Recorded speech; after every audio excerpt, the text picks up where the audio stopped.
रूप में वो जैन पथ प्रदर्शक के भी संपादक रहे और अनेकानेक लेखन के क्षेत्र में भी उन्होंने कार्य किया। वो किस रूप में था, इसको बताने के लिए शास्त्री द्वितीय वर्ष से मोहित जैन।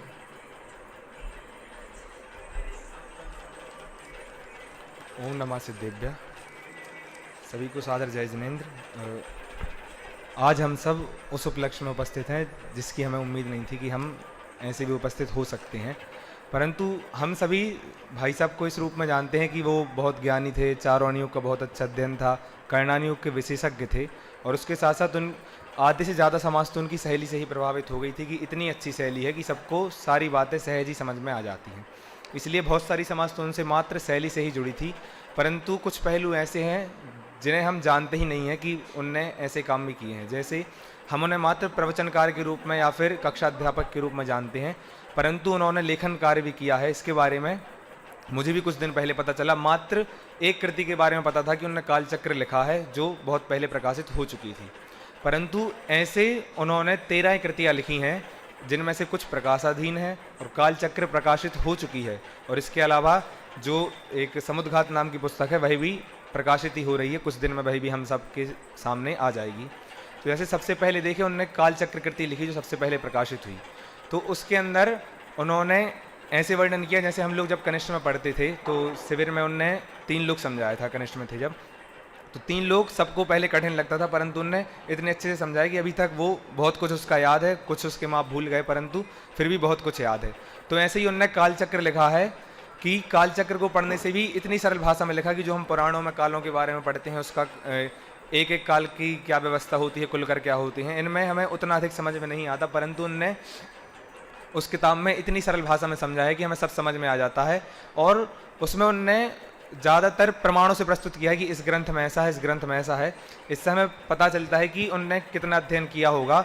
और प्रत्येक ग्रंथ में काल के बारे में कम कम आता है, परंतु एकमात्र यह कालचक्र ऐसी कृति है हमारे पास जिसके अंदर 6 कालों का, भूख भूमि आदि का इतना अधिक वर्णन एक साथ देखने को मिलता है। उसी प्रकार यह समुद्घात नाम की कृति है उनकी दूसरी, कि जिसके अंदर समुद्घात का प्रकरण इतने विशाल रूप में और इतनी सरल भाषा में उन्होंने समझाया है। क्योंकि जब भी हम समुद्घात पढ़ते हैं, जैसे गुणस्थान विवेचन में समुद्घात आए तो 2 प्रश्न पकड़ के छोड़ दिया, फिर ऐसे समुद्घात जैन सिद्धांत प्रवेशिका में आया, उसमें भी थोड़ा सा समझाया और छोड़ दिया। परंतु यह एक ऐसी कृति है जिसके अंदर बहुत बड़े तरीके से समुद्घात को समझाया गया है और समुद्घात क्या होता है। फिर इसके अलावा उनके आगे जो डॉक्टर का नाम लगा है, तो डॉक्टर PhD करने पर मिलता है, तो उनकी PhD का विषय था जैन धर्म के परिप्रेक्ष्य में 3 लोग। तो 3 लोग के ऊपर उन्होंने बहुत अच्छा कार्य किया है। उसके ऊपर भी उनकी एक यही किताब लिखी है जो भी प्रकाशाधीन है, जिसके अभी प्रकाशन का काम चल रहा है। इसके अलावा मोक्ष मार्ग प्रकाशक का सार, इसको तो हम सभी जान ही सकते हैं क्योंकि उनका मोक्ष मार्ग प्रकाशक का इतना सूक्ष्म अध्ययन था और इतने अच्छे से अध्ययन था कि वो पंक्ति को पेज नंबर सहित हमारे सामने प्रस्तुत कर देते थे और उसमें कोई भी दो राय नहीं है कि वो गलत तो होगी नहीं, सही ही होती थी। हमने बहुत बार प्रैक्टिकल करके भी देखा है। फिर ज्योतिष लोक, 4 अभाव, भेद विज्ञान, कर्म सिद्धांत, रक्षाबंधन, पंच कल्याणक, नमोकार महामंत्र और समाधि मरण, ऐसी इनकी 13 कृतियां हैं। इन कृतियों के नाम से ही हमें पता चलता है कि उनके 4 अनुयोग का बहुत अच्छा अध्ययन था। कर्णानुयोग को तो हम सब जानते ही हैं और प्रथमानुयोग के रूप में रक्षाबंधन की उन्होंने कहानी के बारे में अपने विचार प्रस्तुत किए हैं। फिर चरणानुयोग में देखें तो समाधि मरण की जो उन्होंने पुस्तक लिखी है उसको हम उसके अंतर्गत ले सकते हैं और भेद विज्ञान का जो विषय लिखा है उसे हम द्रव्यानुयोग के अंतर्गत ले लेंगे। तो इससे हमें ज्ञान होता है कि वो चारों अनुयोग के कितने अच्छे विद्वान थे। फिर ये तो हुई उनके लेखन शैली की किताबों की बात, लेकिन इसके अलावा भी उन्होंने बहुत सारे लेख लिखे हैं जिसमें से 30 लेख उनके प्रकाशित हो चुके हैं और वे 30 लेख भी बहुत सरल शैली में उपलब्ध हैं। और अगली बात है कि वो इससे मतलब हमें पता चलता है कि लेखक तो वो बहुत अच्छे थे ही, क्योंकि उन्होंने इतनी सारी किताबें लिखी हैं और उनकी विद्वत्ता से पता चलता है कि उन किताब की लेवल क्या होगी।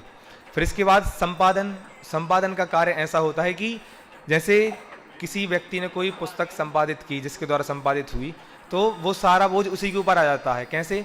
यदि उस पुस्तक में कुछ भी गलत लिखा हो, धर्म विरुद्ध कार्य हो या फिर कुछ भी गलत लिखा हो, तो उसका आरोप सीधा संपादक पे आता है, लेखक पे नहीं आता कि जिसके अंडर में संपादित हुई है उसकी ही पूरी जिम्मेदारी रहती है। और संपादन का कार्य कितना होता है यह सब तो हम जान चुके हैं, क्योंकि हमारे यहाँ से भी विद्यार्थियों की पत्रिका प्रकाशित होती है। तो ऐसी उनने बहुत सारी पुस्तकें अपने संपादन में निकाली। जैसे अन्ना जी की 3-4 पुस्तकें जो प्रकाशित हुई हैं उसमें भी उनके संपादन का कार्य रहा। फिर जो हम प्रवचन सार जी के प्रवचन सुनते हैं उस पे गुरुदेव श्री के प्रवचन दिव्य ध्वनि सार नाम से हमारे सामने उपलब्ध हैं, उसके 6 भाग हैं, उसका संपादन कार्य भी आदरणीय भाई साहब ने ही किया था। फिर इसके अलावा जो वीतराग विज्ञान पत्रिका छपती है, जो मासिक पत्रिका है, उसका कार्यभार उन्होंने सन 1996 से संभाला था, सह संपादक थे वे उसके, और अभी तक वे 2023 तक सह संपादक रहे। उसके संपादक आदरणीय दादा थे। तो देखिए जब वो 20 साल के थे तब से उन्हें सह संपादक का कार्य मिल चुका था, अर्थात वे कितने बड़े विद्वान थे, कितने अच्छे संपादक थे, इससे भी हमें यह ज्ञात होता है। इसके अलावा जो जैन पथ प्रदर्शक, ये हमारी यहाँ से पाक्षिक पत्रिका छपती है, जो एक प्रकार से समाचार पत्र का रूप है, जिसके अंदर जैन समाज के सारे समाचार छापे जाते हैं और हमारी विद्यालय में क्या चल रहा है इसके बारे में पूरी जानकारी दी जाती है। तो इस पत्रिका के भी वे 2006 से 2019 तक सह संपादक रहे, और 2019 में जब आदरणीय बड़े दादा का देहांत हुआ था उसके पश्चात वे उसके संपादक बन गए थे। तो इन सब से हमें यह पता चलता है कि वे एक कुशल संपादक थे, क्योंकि इतनी सारी पत्रिका बिना विरोध के इतने अच्छे रूप से अभी तक प्रकाशित हो रही हैं और होती भी रहेंगी आगे, तथा इतने अच्छे लेखक थे कि जो उनकी कालचक्र कृति अकेली पढ़ी है उससे ही समझ में आता है कि इतने अच्छे लेखक थे, और आगे भी उनकी कृतियां हमें यह बताती रहेंगी कि वो कितने अच्छे लेखक थे।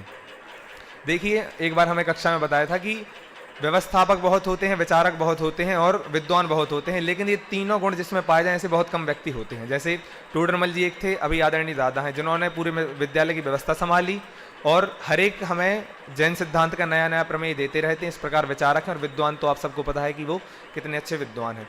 उसी प्रकार विद्वान बहुत चीज़ के होते हैं, कुछ लिखने में विद्वान होते हैं, कुछ बोलने में विद्वान होते हैं, कुछ जानते हैं मतलब ज्ञान में विद्वान होते हैं, और कुछ संपादक के विद्वान होते हैं। परंतु ऐसे विद्वान बहुत कम होते हैं कि जो संपादक का कार्य भी वैसे ही तरीके से करे जितने अच्छे से वो बोलते हैं, जितने अच्छा उन्हें ज्ञान है और जितने अच्छे से वो लिख सकते हैं। और ऐसे आदरणीय हमारे भाई साहब थे। मैं अभी लास्ट में यही बात करके ख़त्म करूँगा कि हम सब भी उनके जैसा बने और उनके जैसे ही जैन धर्म की प्रभावना करें। इसी मंगल भावना के साथ उनको श्रद्धांजलि समर्पित करता हूँ। जय जय।